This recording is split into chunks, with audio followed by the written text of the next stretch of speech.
এক ছিল একটি ছোট গ্রাম। সেখানেই থাকত দুই ভাই, মুকুল ও নবীন। তাদের বাবা বৃদ্ধ ও অসুস্থ, হাঁটাচলায় কষ্ট, চোখেও কম দেখেন। বৌমা, ও বৌমা, কেউ কি আমাকে একটু পানি দেবে? খুব কষ্ট হচ্ছে রে। অনেক ডাকাডাকির পরেও বড় বউ দরজা থেকে বের হল না। ঠিক তখনই পুকুর থেকে ছোট বউ মিলি ফিরে এলো।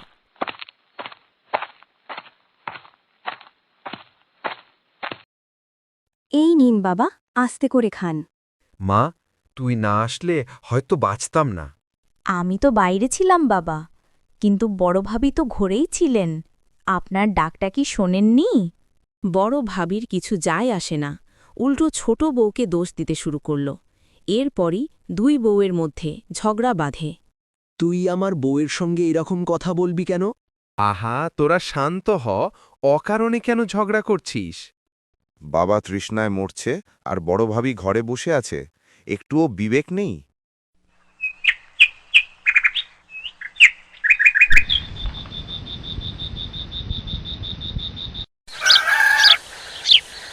একদিন বাবা সবাইকে পাশে ডাকলেন। মুকুল, নবীন, আমার আর বাঁচার বেশি দিন নেই। তোদের জন্য জীবনটা কাটালাম, একটা কথা রাখবি তো? মনে মনে। হয়তো জমি ভাগ নিয়ে বলবেন। নবীনের বুদ্ধি সরল, ওকে কখনো ঠকাস না, ওর খেয়াল রাখিস। অবশ্যই রাখব বাবা। মুখে প্রতিশ্রুতি দিলেও মনে মনে সে তখনই অন্য পরিকল্পনা ভাবতে শুরু করল। বাবা ডেকে কি বলল? বাবা আমাকে বলল, নবীন কি ঠকাস না। পশ্চিমের উর্বর জমিটা নিজের নামে লিখে নাও, দক্ষিণের জমি দিলে নবীন কিছুই পাবে না।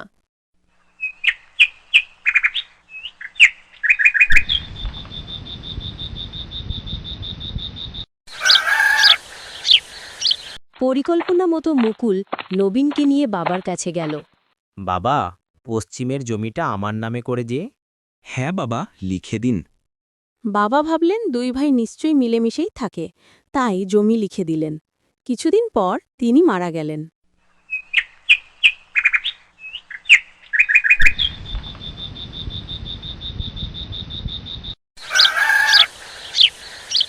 বাবার মৃত্যুর পর নবীন নিজের জমি দেখতে গেলে মুকুল রাগে ফেটে পড়ল।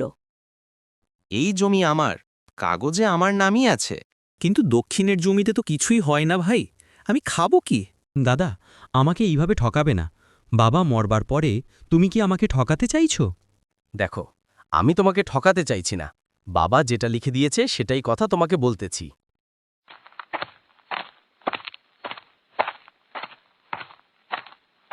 মুখটা এত ভারী কেন গো? গেলা জমিন দেখতে ফসল কি ভালো হয়নি?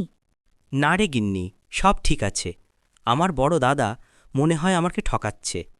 তাহলে গ্রামের প্রধানকে বিচার দিতে হবে। ঠিক আছে গিন্নি, তাহলে আমি যাচ্ছি গ্রামের প্রধানের কাছে, যে বিষয়টা বলতেছি, দেখি কি করে। আমার ছোট্ট কাহিনীটি যদি আপনাদের ভালো লাগে তাহলে একটি লাইক দিন এবং চ্যানেলটি সাবস্ক্রাইব করতে ভুলবেন না। আপনাদের ভালোবাসাই আমার শক্তি।